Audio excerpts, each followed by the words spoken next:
Through the Noise with your host, Ernesto Glucksmann.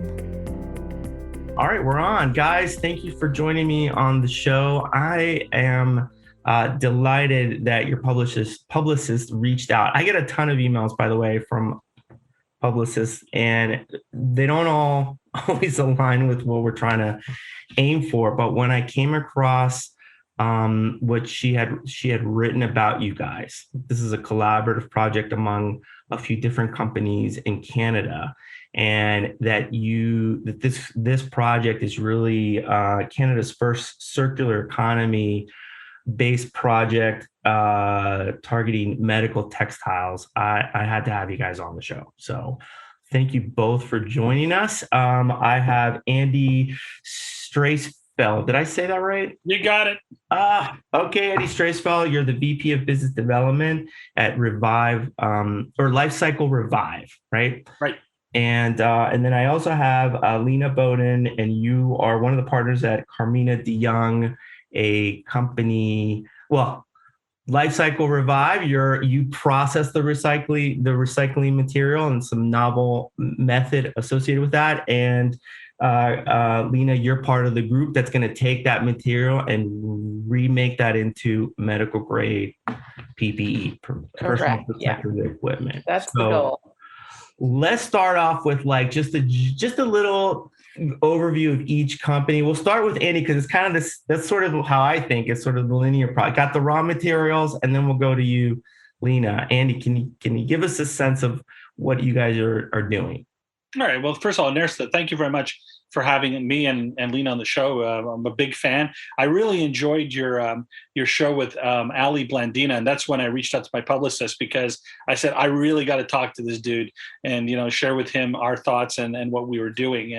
And that was actually right at the cusp of when we were launching the company. So I was a medical sales rep for a major international company here in Canada, and COVID hit, and by the time the borders closed and medical products couldn't come in, I started acting like a matchmaker, helping people surf the world of trying to find PPE. So one of our partners, who's not here today, Nad Halabi, got a government contract to make gowns, and then I went out and met Lina, and we'll talk to Lina about that part. But as we were progressing and as we were working through the shortages in this country, and as they were filling the necessity, I went to visit the facility and I saw piles and piles of this waste, just being thrown aside. And it started to hurt my soul. So I picked up the phone and I called one of our colleagues, who is Kurt Staley, who owns Optima Plastics. And I said, Kurt, can you take scrap? And can we do something with it? He said, sure, we can. So we sat down, all four of us. This is the quartet, the building of the band type of thing, and we agreed that what we wanted to do. And Lina went out, got the funding, and by the end of the year, Lifecycle, the entity was created, Lifecycle Revive, and then Lifecycle Health, which will be the final end, which will be the textile side of the business. But in January, I left my job. I was unemployed probably for about 3 days until Lina and the gang said, hey guys, let's get Andy aboard. And I came on board, and here I am now. And what we do is we go to hospitals, we take the clean, sterile wrap and the bottles and whatever it is that is not dirty and bloodied. We go out into the public and we get people's masks and other PPEs. We take it to our facility in Brantford, Ontario, where we put it into a gigantic machine that eats 3,500 pounds of plastic and spits out pellets on the other side. And those pellets can be sold or sent to manufacturers to make a wide variety of plastic goods, including medical textiles, which Lina will be the beneficiary of that stuff. And let's hand it. Unless there's anything else, Ernesto, I'll hand it to Lina. No, that's a good overview, and I like it's stimulating a bunch of questions on that how that came together. But Lina, you're the one that's been on the other end of this equation in the creating the materials in this company, this group that you have. Can you just describe to us how that particular aspect of the business has been constituted, and what have you guys been doing, since it sounds like you guys been in this business for a while? Before we look at the full circle circular chain, I think it's good to talk about Carmina de Young and the division that we created called CY Health, where we've been making PPE since the start of the pandemic. So those are the sort of the two bookends, the recycling program that Andy spoke about. And then we've been in the gown production business. And because we have a kind of sustainable values, we started out when the pandemic hit making reusable gowns.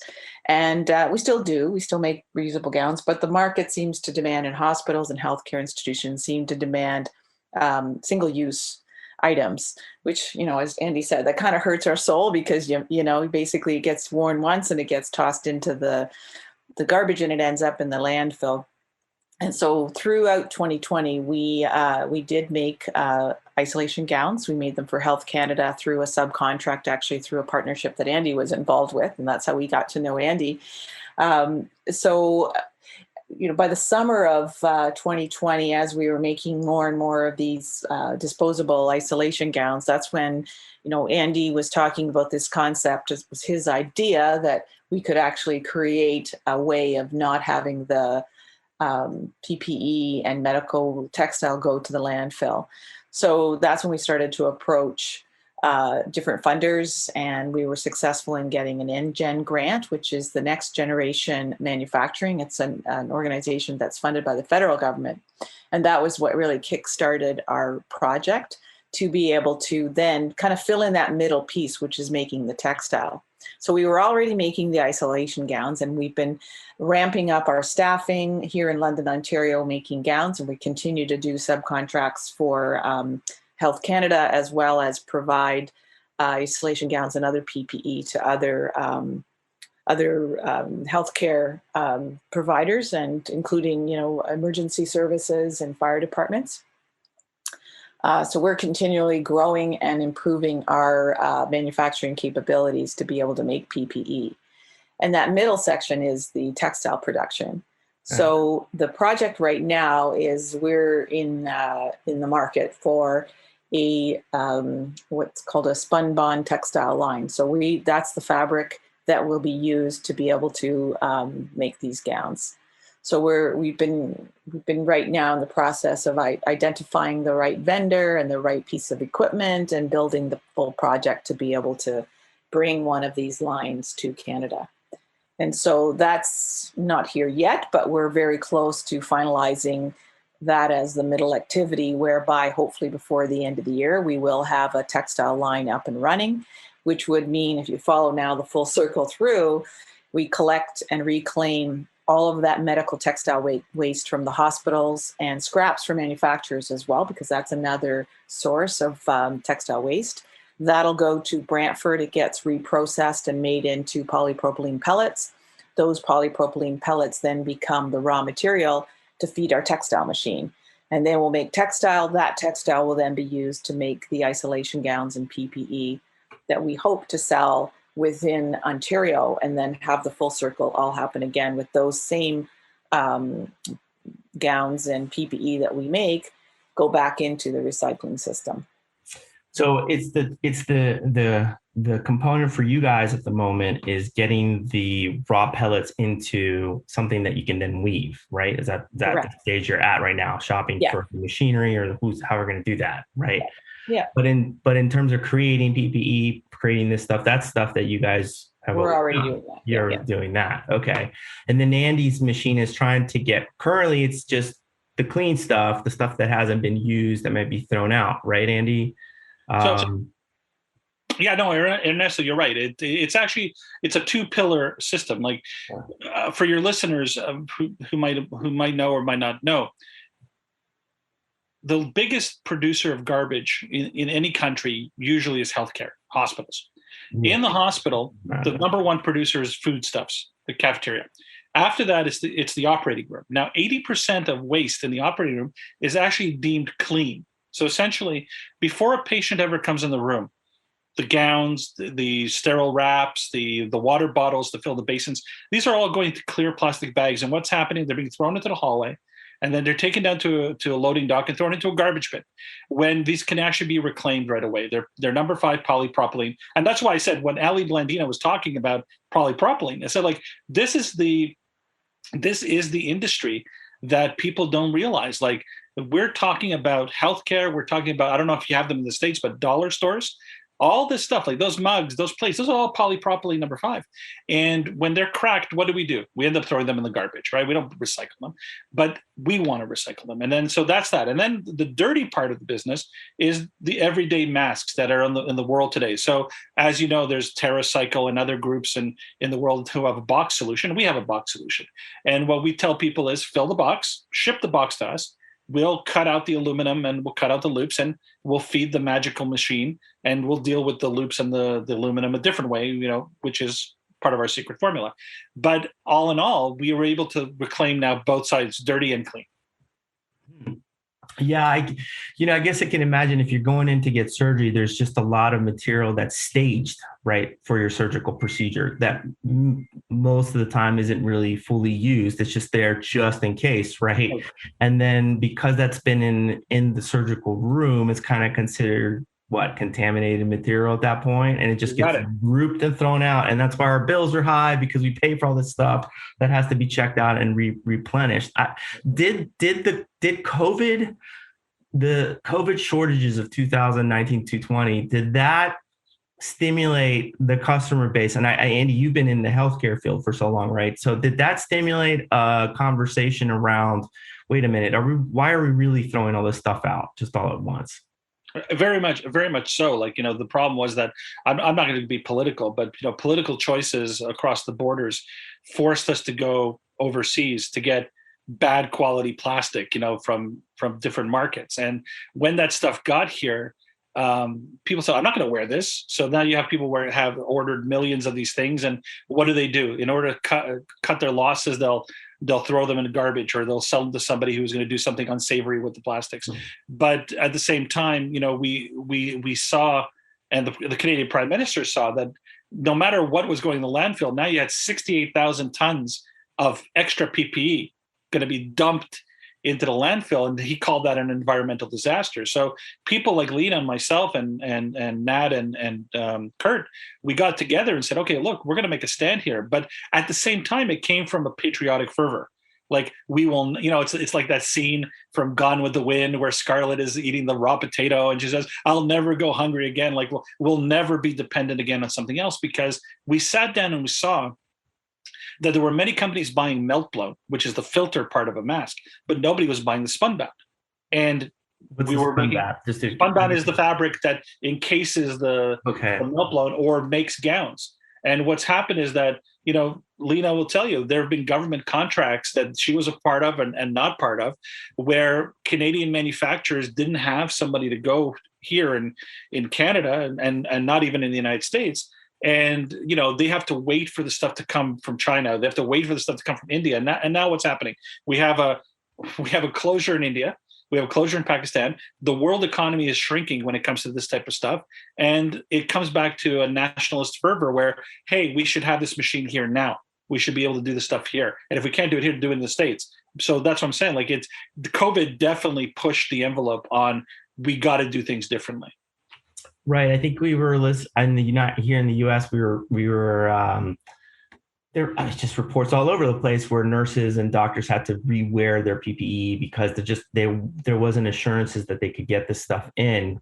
Prior to the COVID situation, it was just simply like you just dial on the phone number, you just get on the website, and another shipment comes in whenever you think your stocks at the hospital were low. And so everyone reduced warehousing, because that's just cost for an accountant. That's just cost. Those are assets that are just sitting there, right, until it gets actually used. You don't want, from an accounting perspective, you don't want big inventory. But from a resiliency, being prepared for like a pandemic that they've been talking about for years was going to happen, it just seems to have caught everybody off guard, right? And so I wonder, for you guys in Canada, is this kind of projects being seen as the possible, maybe middle step towards a more resilient supply chain?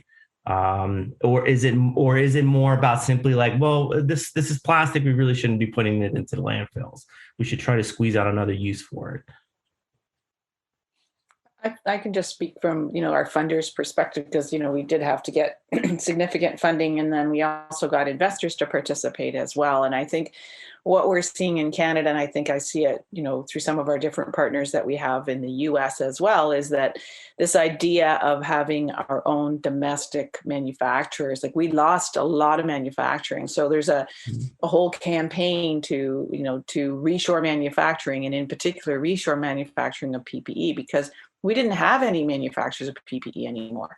So it was very difficult when the pandemic hit. And so what's happened as well since the pandemic, a lot of manufacturing companies did pivot and switch and start making PPE.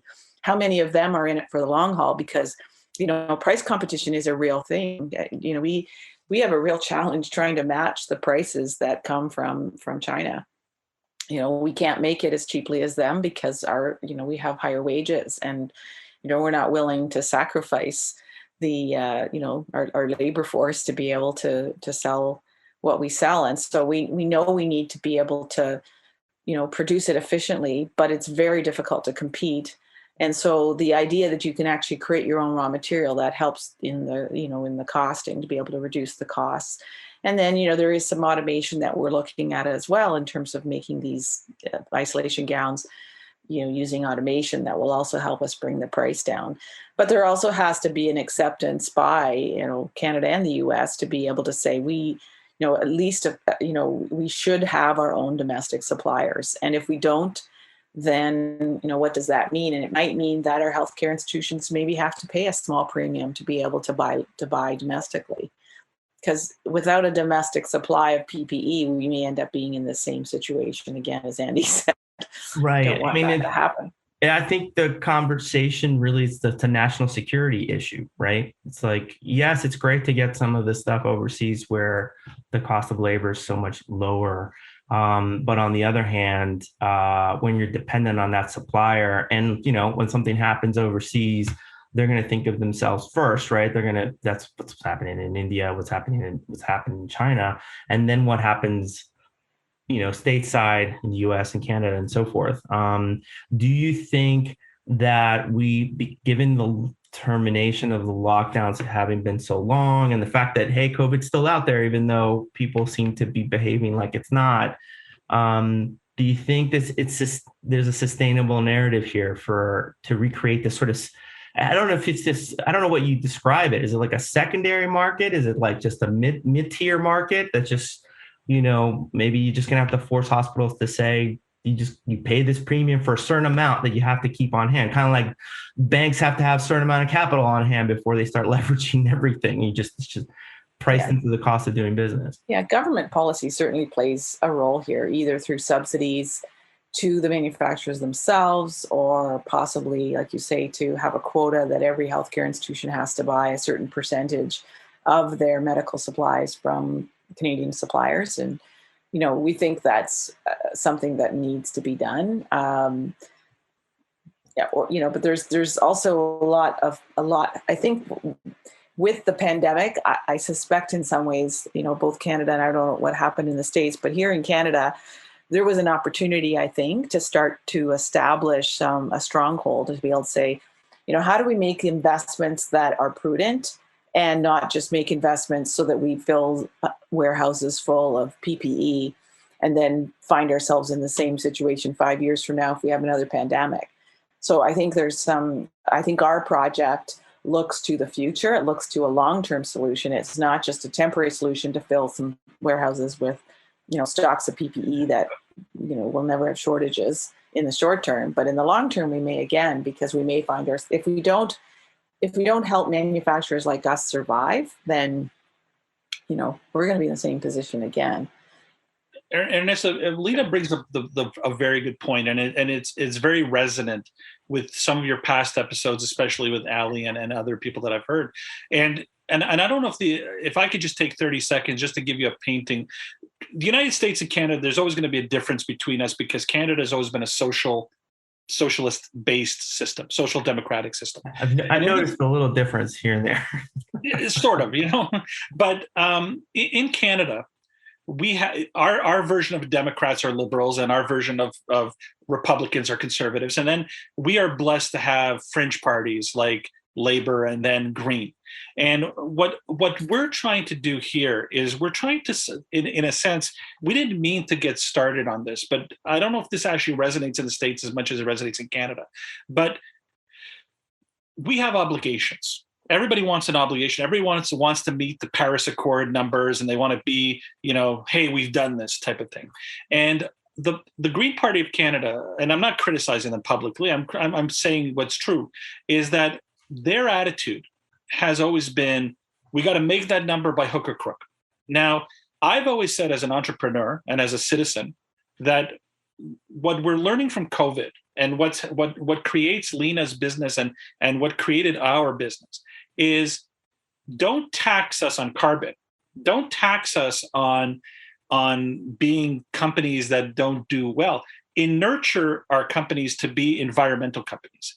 Create an environmental economy. And this is essentially what we're doing by creating a circular economy, by taking garbage and turning it into linens, to turning it into stuff. We are taking something that can be reclaimed various different times, several times over. Now, I'm not a conspiracy theorist, but I've said it in other podcasts, and it's true.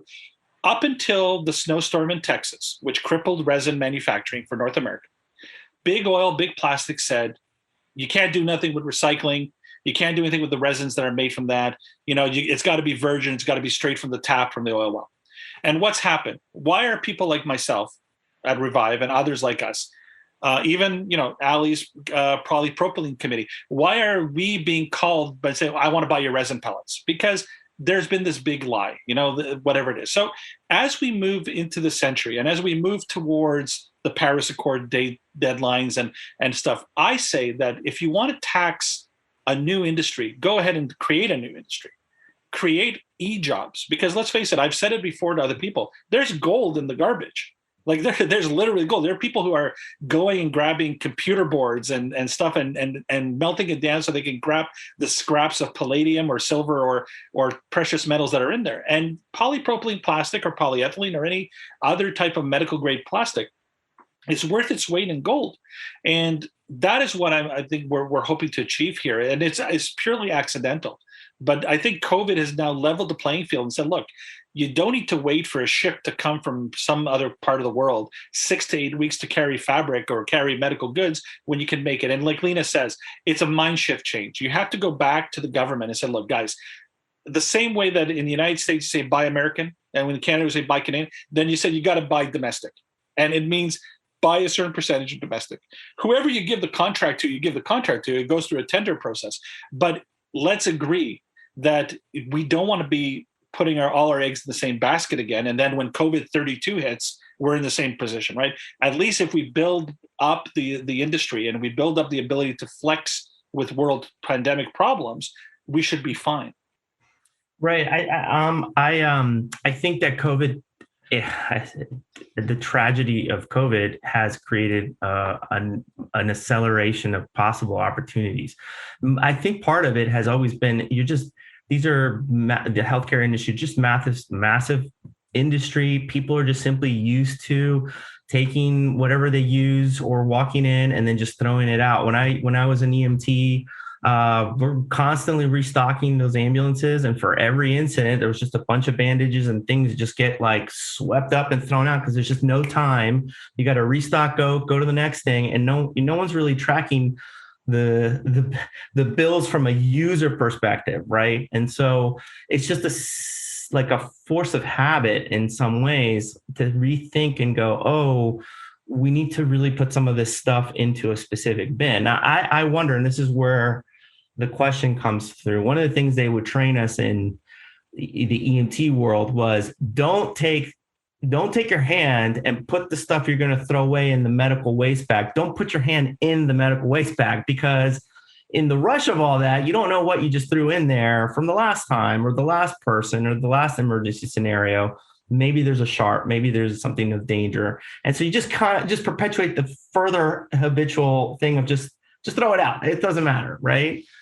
I think we're coming to terms that it actually does matter, and it matters substantially, especially for all all of us that are in this world, right? Like I think people are starting to become aware that it's just linked in this way. Like the possibility of this pandemic continuing with a new variant or something else happening that is I think come to mind. I don't know if everybody thinks of it as it's just a once in a lifetime event that won't happen again in our lifetimes. I don't think that that's what the science is describing out there. And so from a healthcare perspective, from instituting policy, we have to adjust. But the problem has always been, I'm rambling here, but the problem seems to have always been that it's hard to create markets that don't exist. Okay, you can process these pellets.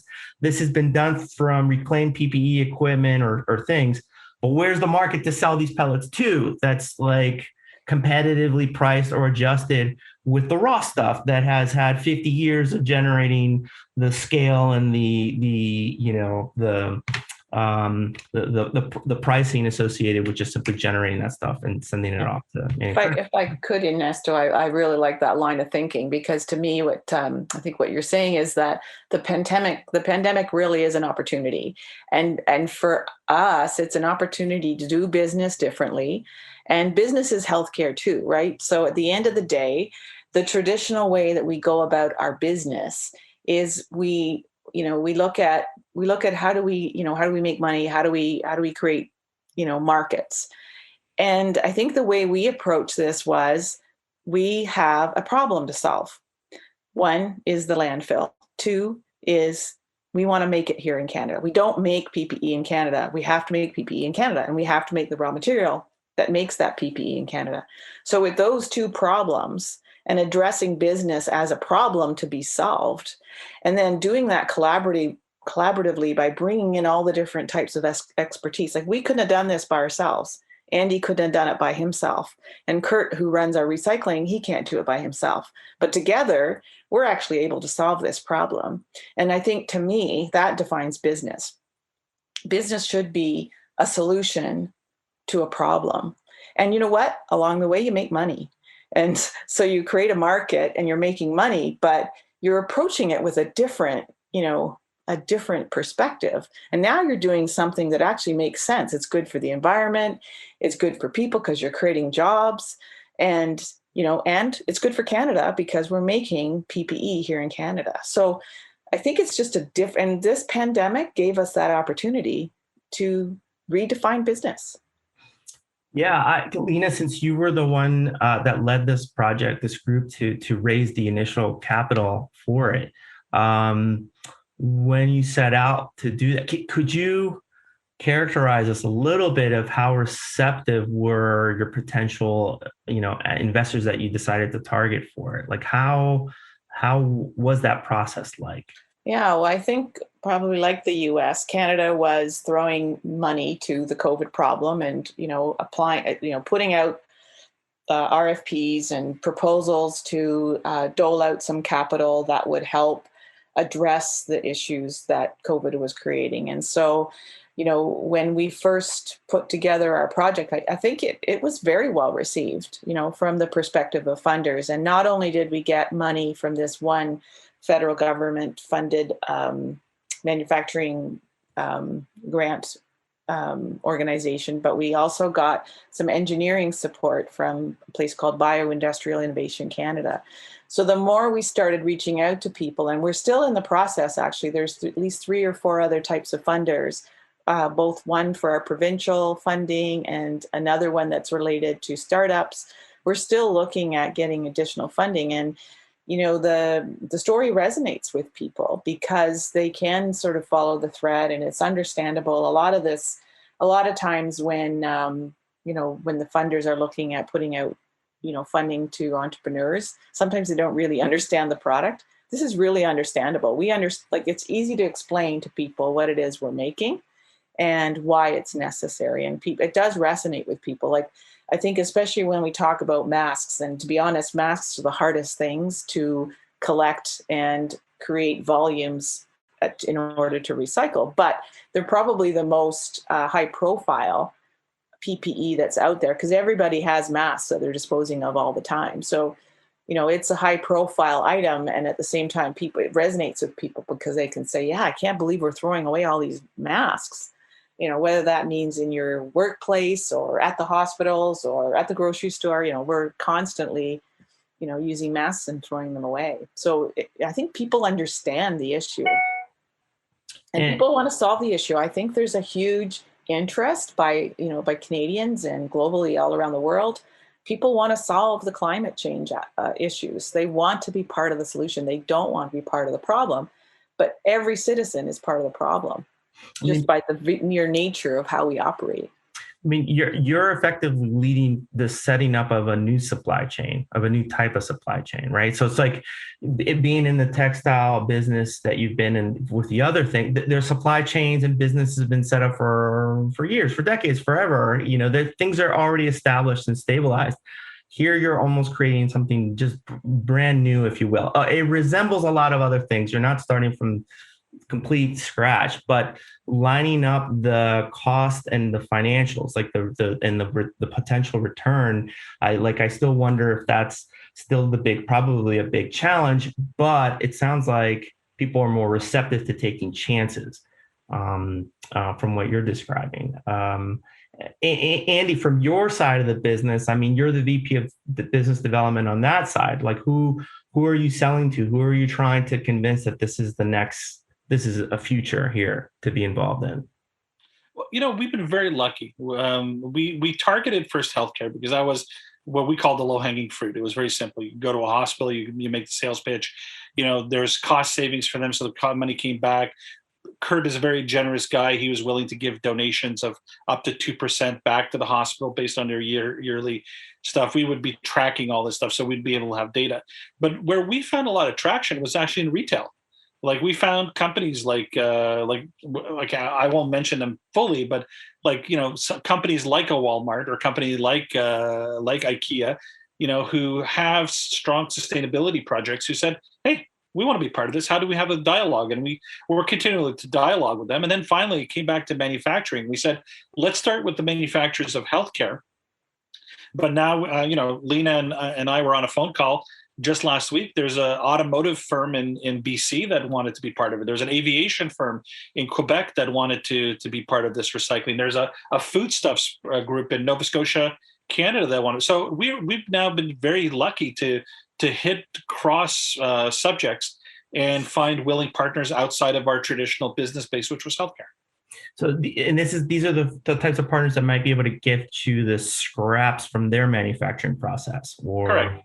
If you looked at airports, the amount of water bottles that are generated and discarded there. I mean, like you're just trying to, instead of them sending them off to an overworked recycling plant or the landfill, you're trying to give them hey, here's another spot. And by the way, some of this stuff will then get put into Lina's hands so she can create PPE. That's what we need at this point in time. Is that part of that story that you talk about? It's part of that story. And I said, I'll give a shout out to one of your country's successful recycling. And that's a company called TerraCycle out of New Jersey. And Tom Zaski, I was telling my wife and I was telling friends, I said, I didn't know that I could get 40 different recycling boxes, anywhere from putting my chip bags or my pet food bags in there to yogurt containers, right? Oh, really? And so I reached out to them here in Canada. I said, look, I really want to collect some of your stuff. And you have a box for masks and for PPE.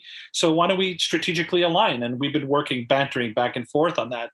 But like I said, here's a company that their whole essence is, let's help the public help themselves by giving them a box. Now, the question is, and we all know this, right?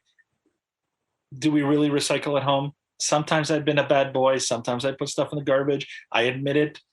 I will be criticized publicly for this eventually one day. But at the end of the day, the question is, we try our best to recycle. And if we can give it the means to recycle better, I think we can be. And I think that's the key here, is that we need to get past the apathy and the ignorance that's at the government level. We need to go to a city government and say, look, I want you to put polypropylene masks in your blue box. And I want you to stop telling people that it's contaminated. I said, it's contaminated at the point of wearing it. But there's a lot of medical studies, and I don't want to debate the medical studies, but flu, colds, COVID, after a certain period of time exposed to the atmosphere, it's dead, it's inert. And as an EMT, if I'm going to handle it with a glove and a mask, and I don't rub it on myself, I'm not going to run a danger of contamination. So the same way that in a hospital, a gown that sits in a back table is thrown out because it was in a room that could be contaminated, doesn't mean it was contaminated. So like I said, there's a lot of things here. And that's one of the things we're trying to propose, is that when we manufacture goods, the onus is on the manufacturer to help the public. Right now, it just seems manufacturers just make things and says, it's yours, have fun with it, you deal with it. No, come back and say, look, we got a recycling program. Here's a box of masks and a nice 8.5, 11 envelope with a prepaid sticker, and ship it back to Andy or me or whoever, and take ownership of your recycling. Be sustainable, and own that as a badge, and people will buy your product and they'll support your product because people will have a good feeling about your product. The fact that this is I should have them on the show, but it makes, like, I'm envisioning when you go into the dock of the hospital, the emergency room, the emergency ER, you bring in the patient, you drop them off, you sign a bunch of stuff, you give the report to the doctor, and then on the way out, you're going to restock the ambulance right from the hospital. That's kind of how it works in the US. And I'm just thinking, you walk by where you're going to get a new mask for yourself, and right underneath that is the box where you throw out your old mask. Just swap it, throw it in, and then there's your pre-sorted box of masks that generally will be masks for most part, because it's right in that same cycling process. How much of that could also be done just outside of the OR for your gowns, your hats, your shoes? Like, you throw it all into that box that's right next to the box where you get the new stuff when you're going to do the next surgery, you're going to go in again for whatever reason, right? Part of it is like a space issue. Part of it is just restocking, pulling that. But that, again, that's just part of figuring out how do we reuse and reapply this stuff. What are your, given your experience in the plastics world, you're partly the chemical guy, right? I mean, this is all part chemicals. When we reconstitute something, what's that marketplace look like? When I look at that picture of your Brantford, Ontario, there's a picture on your website. That machine looks pretty intense. It's there's a second story to it that you can climb up on, right? If I'm not mistaken. Presumably this is the start, right? What you want is giant facilities of this and all over the parts, right? What's the future look like for you in terms of the near future? Well, the future is going to be Lina, because Lina's going to have a 3-story. Yeah, she'll have a 3-story. It's going to be a 40-foot high ceiling facility. It's going to be seen for miles away. No, but look, the concept here is that the technology is there, and again, we go back to your episode with Ali, and she said it perfectly. Is that the technology's out there or is not out there? But the problem is, somebody's got it, but nobody knows about it. So this is why I listen to your podcast and say, okay, I want to connect with that person. Just this morning I was on LinkedIn, and I saw a CBS news piece about a recycling initiative by a lady in Kenya who was turning plastics into bricks. We are all trying our best to do what we can, right? So like I said, at the end of the day, it's, if I could reach out to your listeners or to anybody else out there and say, look, you want to be part of the solution? Do you want to make some money? Do you want to save the environment? Call me. I'll share with you the secret formula. Because essentially all it is, it's a gigantic shredder that eats 3,500 pounds of plastic, that turns it into fluff. That fluff gets melted down and turned into pellets. And then there are a wide variety of people who are standing in line who want to buy those pellets. And I'm not the chemical guy. We joke with Kurt. Kurt, we call him our plastic brewmeister, because he's the one who claims that we can add additives to here and there and that, and we can make it much stronger, and we don't have to rely on virgin or as much virgin as traditionally is thought. So I trust him with the chemistry. And I work out the dream. And Lina now is, like I said, we're like this is an Olympic year. We're a marathon relay team. Okay, and she's gonna be running the last lap, and we're gonna be handing the baton on to her. So we want to make sure that we make good time getting her the baton by the time she starts running, because I think she'll cross the finish line. But you know something, she's right here, so let's have her talk. Yeah, Lina, what? Just some vision. Yeah, like I'd like to kind of talk about a local economy vision, right? So when we talked about this project and putting all these pieces together, you could almost envision a replication model. So if, for example, we are successful in obtaining contracts for isolation gowns and PPE locally within, say, a 2-hour drive of our space here. So we're in southwestern Ontario, which is a densely populated part of Ontario and Canada, actually, generally speaking. So it's a great place. There's lots of hospitals in our region within a 2-hour drive.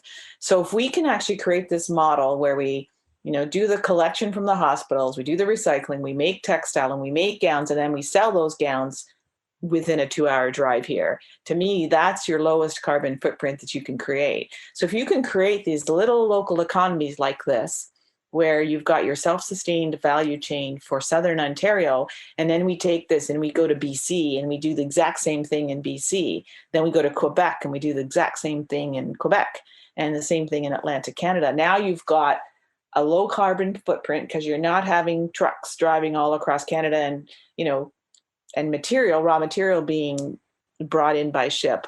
If you look at what we've created, I think as a world is we've got transnationals and we've got really focused and narrow markets. Like, for example, I saw a picture one time of the flower market, flowers and how they're shipped all around the world. Like, when you go to your florist and you buy flowers, they're probably made, somewhere thousands of miles away.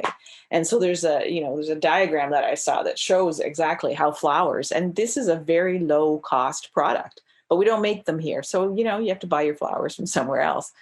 So I think there has to be a kind of a reversion or a swinging of the pendulum from this idea that we can just make things in bulk all around the world and ship it all around the world and just come back to a local economy. So to me, it's about local economies and creating, that opportunity to keep it here. And I mean, but there's two thoughts that come to mind. Obviously that, you might be starting with a project that in the grand scheme of things right at the moment, it's not, it doesn't move a massive needle, but these steps, the proof of concept, the fact that you guys actually have the whole value chain created, that it's actually happening, you're able to create the material. That's super important then to prove to other localities, like it's been done. You just guys have to just put some wherewithal for it, right?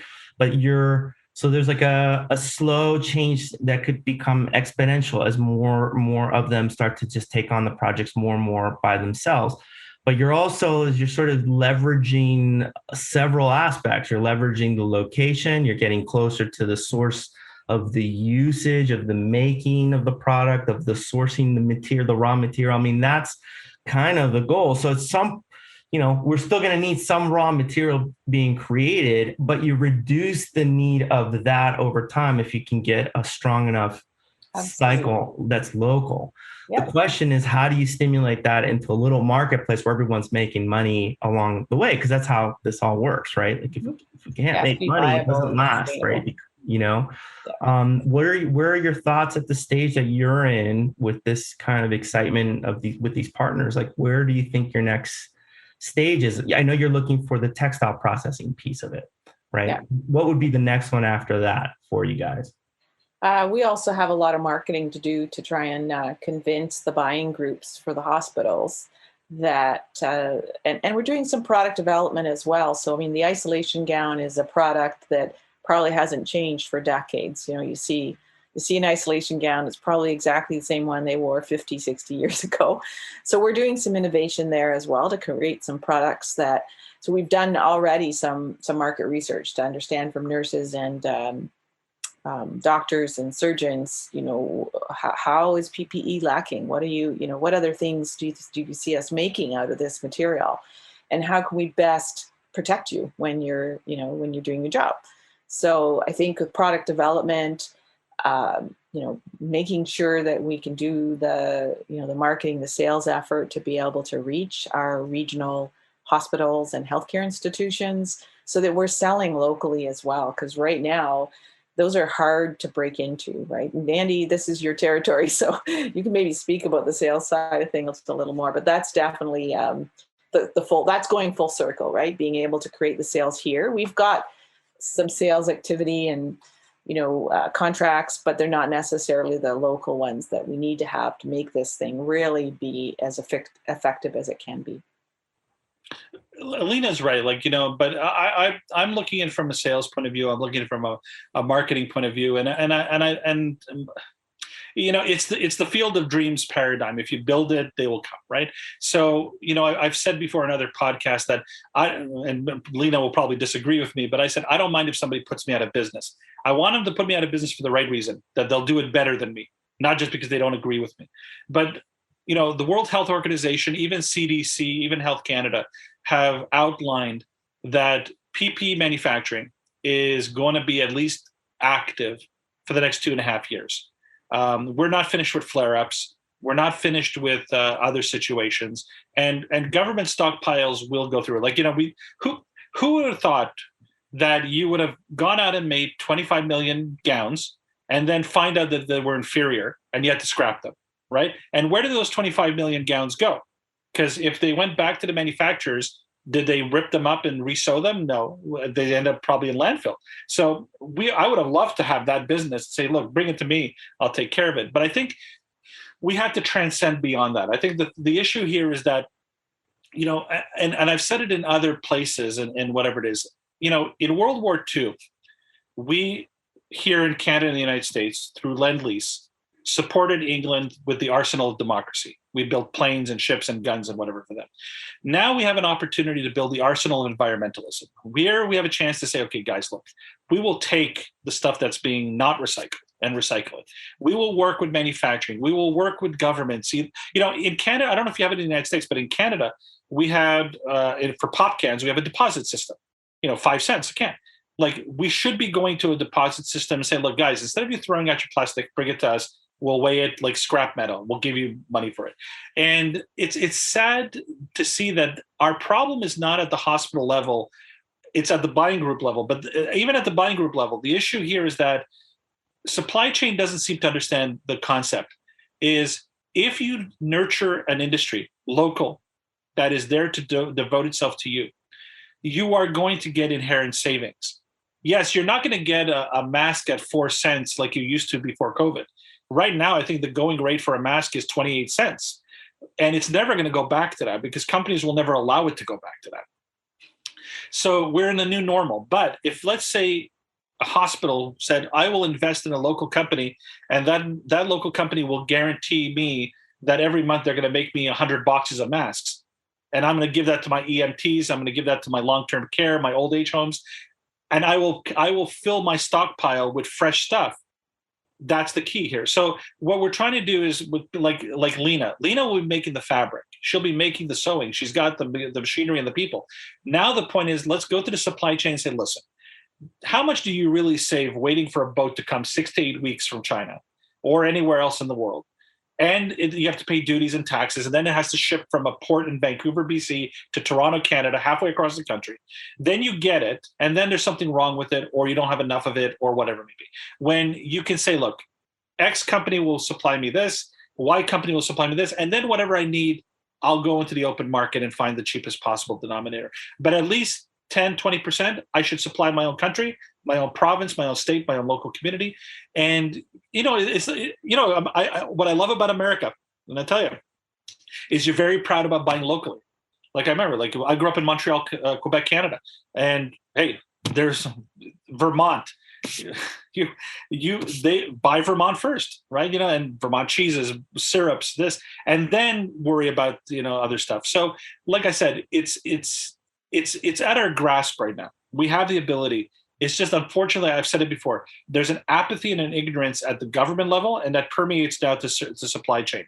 And what we got to do is we have to somehow educate them and say, look, stop being like that.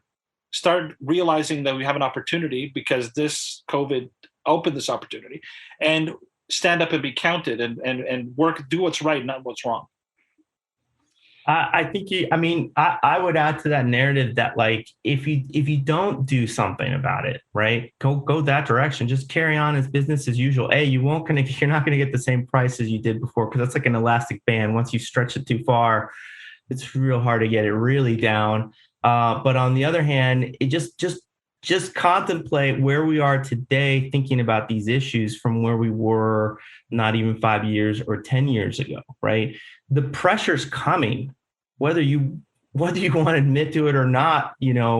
Hospital system, like, it's coming. You're going to have, like, not to say that a carbon tax is necessary, but if we don't do enough to make a substantial impact on the direction climate change is going, guess what? That carbon tax is going to happen. And if it doesn't happen, then the environment will make it for us, right? We will get more and more catastrophes, more and more issues, more pestilence, more weird diseases. I read an article today. There's a case they're keeping an eye on avian flu's making a comeback, right? So it's not going away. If you can look at the totality of what's happening around the world, the environmental pressure is applying more of it. No question, right?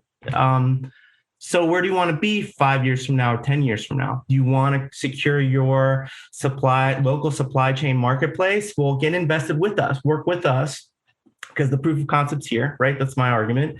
And we'll grow and we'll scale. We don't need to supply everything you guys do, but some hedging, some supporting of, like, we can get a high assurance we're going to get this material from you and Lina, because we're the ones providing you the raw materials to process and create that circular element. And maybe that's our baseline emergency. And then the other stuff we buy from whoever has the cheapest product available at the time, knowing that we have history now, can disappear overnight, right? So what do you want to do, folks? I wonder if you guys sometimes get a little frustrated with a little bit of the hemming and hawing. I know you can't pressure a customer to buy. They buy for their reasons at their time, whenever. But do you feel like, let me just say, do you feel like you have more ammo now to explain why this is the right move? Lina?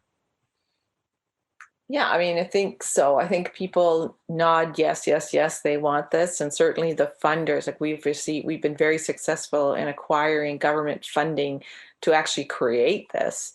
Where the proof is going to be in the pudding is whether the hospitals actually buy our products at the end of the day. And if they're a little bit more pricey, then, are they willing to pay that extra price? And so that's, I think, what's yet to be decided. Or our government's going to put more pressure on hospitals to buy from us, or are they going to, make sure that the government buys from us? So those are the things that I think we're still hoping to see Canada pull through for us, and be there in the long run, because I think this is just one business, one sector, one model, but it really could apply. Like, when I talk about local economies, there's all kinds of, we call it social procurement. So when we think about, I live in a city that is mostly, like, our biggest employers are our hospitals and our colleges and our city and our, what am I missing? Like, our education institutions, our universities. There's a lot of money that they spend. And if they could buy local, for even a fraction of what they spend, rather than having money go outside the community, then you can try and keep it all within. So I think our model is just really one of many other models that could be put out there to be able to kind of create a new way or a new vision for how economies function. Yeah, I think you guys are totally on the right track. And if anything, I would argue you're grabbing market share of a new future very early. You're starting, you're hoping, but you certainly have the technology. You certainly have willing participants along the value chain. Let's get a buyer or two. I don't know, give me a list of hospitals. Maybe I can reach out and get somebody on the show and be like, when are you guys going to do something about this plastic waste? Because it's going to happen. And they're going to, I think what you realize is they're going to get pressure from everybody eventually, the customers, the patients, the unions. I mean, it's just out there, it's happening. And the question is, how soon can you move to set up something that's viable enough that at the end of the day, everybody makes a little bit of cash on it, that the system can run on its own, right? It's a timing thing. I just want to highlight a quick 30-second story because this is germane to what you just said. When I was a medical sales rep, I used to do really well in the booth. Trade shows were my jam. Like I used to just rock and roll in the booth. And nurses and doctors would come to my booths in various different places. And they were always the proponents. They always wanted to recycle. They always wanted us to show up. And then some of the time, but most of the time at the hospital, but some of the time in the trade show, they would bring in a purchasing person with them. And the minute we started talking about the program, the doctor was excited, the nurse was excited. And you saw like this sheer look of fear and anger from a purchaser's point of view. Like, how dare you try to do this and push it? And I said, look, do you understand? You will make money. You will get some money back. You will not lose money. You will do well with this. And it's come to a stunning realization that in Canada, I don't know about the United States, but in Canada, it's almost as if the hospitals want the governments to say, listen, go ahead and get into a deficit, get into financial trouble buying Canadian because we're going to support that theory. But the thing is, everyone has been so critical about how my tax dollars are going to pay for healthcare, and we got to find ways to save money in healthcare. So what do the purchasing groups do? They say, okay, well, we're going to save it by buying cheap foreign crap. Like the story I used to tell people was pre-COVID, right? We used to send all our garbage plastic over the sea. Now in COVID time, they're shipping back this cheap plastic back in really crappy PPE, and we're taking it because we don't know any better, because we need it, right? So at the end of the day, the issue is, look, guys, instead of shipping garbage to another part of the world, ship it to Canada, ship it to the United States. Let's work together. Look, the benefit for the United States is there's always, well, not right now because the dollar is actually getting better. But in the old days, you guys used to get a 30% discount buying stuff from us. So, hey, let's have Lina make some fabric. US buys it at 30% discount. Everybody's winning. We're all manufacturing together in a North American supply chain. And we should all hold our hands and say, this is a fantastic thing. Unfortunately, people like supply chain and buying group, they're entrenched. I can't do anything because I got to save money. Well, until somebody tells me not to save money, I've got to do what I know best. And unfortunately, they do it very well, but it hurts us all. Yeah, I just don't think that's going to be sustainable for them in the long haul. Eventually, the pressure gets too high, and then they have to invest somewhere. And then, by the way, things might then get a lot more costlier, right? Because you might have had another hospital already hopefully get all your contracts between the two of you, and you just can't take any more capacity. So sorry, you're gonna have to go invest in your own materials processing plant, and a group like the Lina fronts. It's just I don't know. It seems to me from an outside perspective that this is the way the world is headed. So the question is, how soon does your local community want to get there so that they can feel that they're a little bit more secure with their healthcare supplies, right? And I do think that COVID has been that a hard lesson learned. I had, if you listen to any of the episodes, Andy, pick up, or Lina, pick up the one of Dr. Daniel Brooks' episodes that I did. He's an expert in systems and pathogens, and his chilling account. I love having him in there because he's always a great storyteller, but I always come out feeling extra nervous. But he said that COVID was just a shot across the bow. Like, buckle down, get ready for more that's going to be coming down the pike. As climate change really messes up weather patterns and things on a local level, right? So check out that episode. Those of you guys listening, I appreciate it. Any final thoughts, Andy? Any asks out there? There's a lot of people that work in different industries, and I know I have several listeners in the healthcare association world that listen in.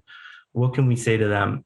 Well, like I always say, first of all, Ernesto, thank you very much, because we need more shout outs to you and people like you who make this happen, who inform the world, because that's the only way we're going to get the message out, is to get more and more information out. I think for me and for Lina, I'll let Lina speak in just a moment, but for us, please reach out to us. You can reach out to me, Andy Straisfeld, on LinkedIn or on Twitter. You can reach me by info@lifecyclerevive.ca. I don't give my phone because I don't take long distance calls, but I will definitely answer your stuff. And I definitely would invite you to also reach out to Lina, because if you're looking to make a difference and you're looking to work towards that circular economy in your neighborhood, and you are a medical professional, you should be looking at people like Lina. And I'm going to let Lina talk now. Sure. And just one last kind of like pitch, I guess, is check out lifecyclehealth.ca.